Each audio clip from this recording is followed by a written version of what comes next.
Kali ni aku ada chicken soup, sup ayam daripada Arabi. Bekas dia macam ni.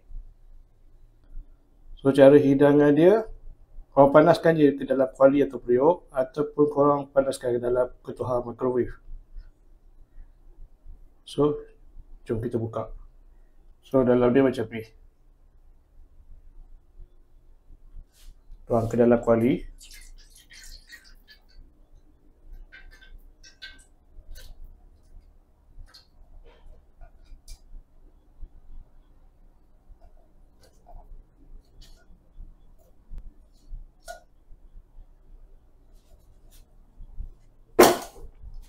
Lepas tu korang buka api.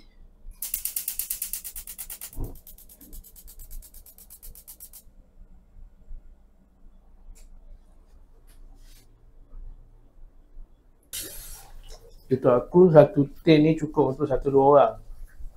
Jom kita makan sup ayam daripada Arabi.